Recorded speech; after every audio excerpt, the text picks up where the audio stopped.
Okay, good morning, Connecticut, Rhode Island. Mike Reyes, your state sales coordinator, here with Pam Gracey, district sales coordinator under Michael Uziak. Welcome, Pam. Thanks for coming. Thank you. Appreciate your time. So we're going to start off with just some basic questions here, and we'll jump right into it. What do you think was the most important factor to your success with Aflac? And how long have you been with the company? How long now? It'll be 4 years in January. 4 years. Okay. For me, I believe it's really because I'm passionate about what I do. And so when I'm sitting down with clients, I kind of bring that attitude towards it, not necessarily the sale to it. Okay. And I can relate being on both sides of having policies in force and seeing what happens when you don't have policies in force.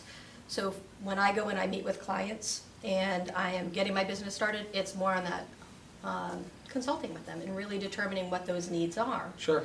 And being able to be that trusted advisor, so to speak, so that at the end of the day, when I'm done with that client, they know that I'm there for them. You know, Okay. I'm not there to see how much money I'm going to make off of that client. So when those claims come in, I am there to make sure that those claims are taken care of. So they see that value in what Aflac does because their claims are being paid. So then going forward, I get the referrals from them many times into their spouse's company because they don't have the disability in place as well. Sure. And just being, again, that person that they rely on. I had lost my father to colon cancer prior to knowing what Aflac was. I think Aflac was just coming into the state of Connecticut. Okay. And my parents had health insurance. We thought it was great, didn't know that we needed anything different. However, after seeing the financial impact, it was pretty eye-opening to see that Sure. really health insurance, when everybody says they're all set, they're not all set. Gotcha. And being able to then be on the other side, becoming a policyholder a few years later when Aflac was introduced to the school that I was running at the time, adding, of course, cancer coverage first, taking that as priority. And then a few years later, as my son got older, I added our accident coverage. And so I can really relate on that policy because I've used it time and time again. Can honestly say, unfortunately, I don't think there's been a year that I've paid more than I've received back from Aflac on that policy. Being in the early childhood education business, it was one of those fields where a lot of the clients that we see today are that paycheck to paycheck industry. So every time that he would get hurt, whether it was skateboarding, racing, BMX, or all of the crazy things that young boys do, and I had to go out and pay out of pocket, it was nice to get those checks back to be able to cover my own family expenses. So again, I can truly understand where those clients are coming from, and I think they can relate to that. Great. Excellent. Excellent. You're 4 years into business, so you still probably remember that first week, 2 month, first year. What would you do differently if you had to go back and start your athletic career all over again? I believe going back, I would take on a little bit different approach. Was more of a slower starter. I'm one of those people that really wanted to feel that I knew everything about the business before I truly embraced the business, not fully understanding that I did have the support of that DSC and the RSC at the time. They were great, but I wanted to feel that I could do it on my own. Wrong approach. My first 6 accounts were child care centers because, of course, I truly understood that business. I knew what their needs were, and I had relationships with them. Sure. So that part was great, but I didn't really reach outside of that. It took me a while to start reaching outside of that comfort zone. Yeah. So I would say really start looking at not only that warm market that we always talk about, but really looking at the other industries and kind of stepping outside of that comfort zone and really committing to the activity that, you know, they told me this is what you need to do. And kind of looking back, I guess you could say, get shot down by those no's periodically and take it personally where it's really not personal. Sure. And just overcoming that and setting that goal in front of myself and saying, okay, this is what I need to do. This is the business model. I know it works. I've seen it happen. Now this is what I have to do. So that would be my biggest change, would be sticking to the business model. It's got a great business model, but you have to put in the activity that's required and step out of that comfort zone periodically. That I had a little bit of an issue getting over that hump, but now it's a lot easier. Sure, and just staying on that, and a follow-up to that question, in terms of activity as a DSC now, how important is activity, and what is the correlation between your associate that puts forth a big activity push versus the one that doesn't, essentially? So how has that helped and hurt your organization? Well, the individual that's out there putting in the activity, you can see it going across their board. You can see that they are making those phone calls or doing the drops if they prefer doing the drops. Personally, a good balance of the two is probably more productive of their time. But the associate that is out doing the actual activity, not just putting numbers on a board, but actually doing that activity, you'll see that their income is where they're looking to be. Sure. The associate that is saying or going out and doing some of the activity, but not necessarily hitting their benchmark, they have a much harder time getting their business started. Sure. This opportunity is great because, again, you don't have to put out that financial piece to get your name brand behind you, but you have to put in the physical work Yeah, to absolutely. be able to build that business. And it can be an amazing business, but if you're not willing to work that business and lay your ground foundation, it's going to be a very hard business to start. So you have to commit to yourself and to whatever that goal is that you put in place. So when you're sitting down with your DSE or doing your onboarding, you've come up with your income goal. It's up to you as an individual to then commit to that income goal and what that activity entails. And that would probably be the biggest thing I would have changed going back. When did you have that like aha moment where you said, all A right, year and in.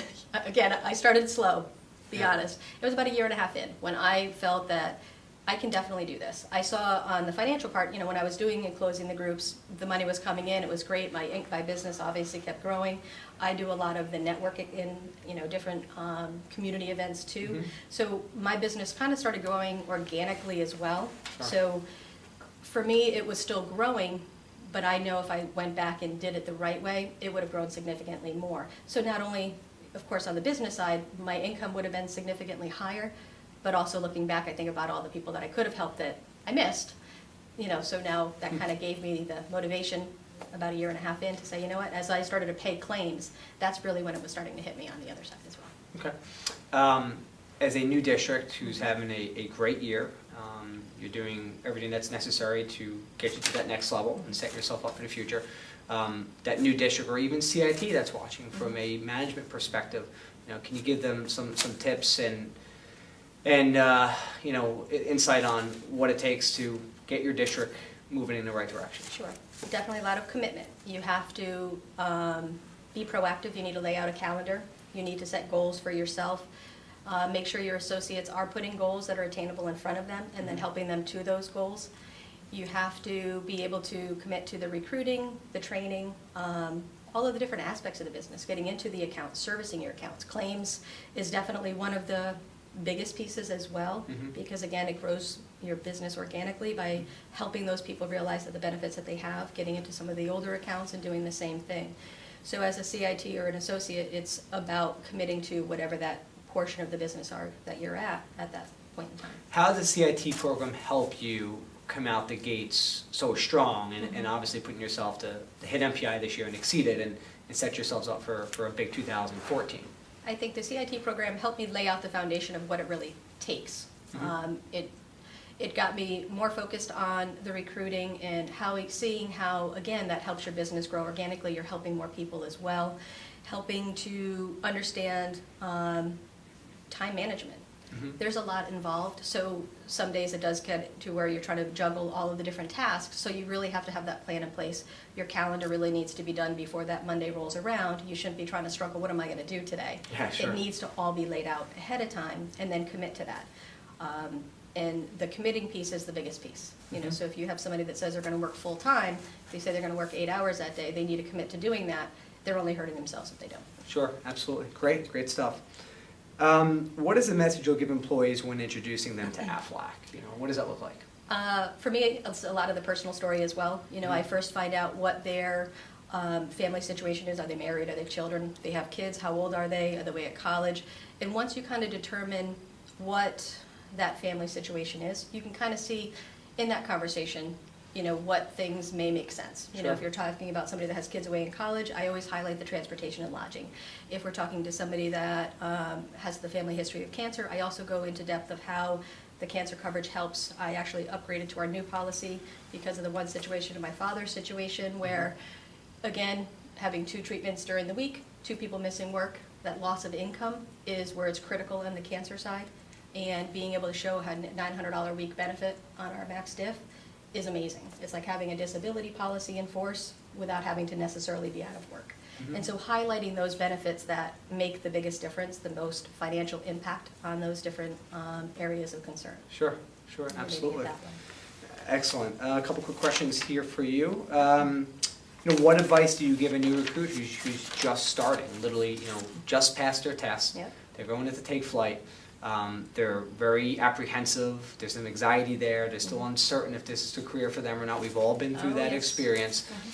If you had to give them 1 or 2 tidbits, you know, what would you give them? I would say the biggest thing is to make a commitment to themselves. If they are looking at this as a true career, it is a business that yes, you can come in and make a lot of money quick, but it's not that type of an industry. overall. You know, you have to build a solid foundation for growth to be able to get to the point where you want to be, you know, financially and making that positive impact. So for me, it's about making the commitment that you're going to come in and follow the guidelines that Aflac's put out for the training modules and stay on task. So, and not saying, okay, I did a couple weeks here, a couple weeks there, but committing to that income goal. When you sit down with that DSC, if you say you want to make, you know, $50,000 and this is what it takes activity-wise, you really need to commit to that. I would say at least 2 solid months rather of time, not sporadic. Sure. Because if you can commit to the activities straight off 2 months, you're going to have the rest of that stuff coming through that pipeline where that income will be there. Great. But if you start off too part-time, it's very difficult to get to that level. Absolutely. Excellent. Pam, awesome job. Thank you so much for your time. Thank and, you. Yeah, great job.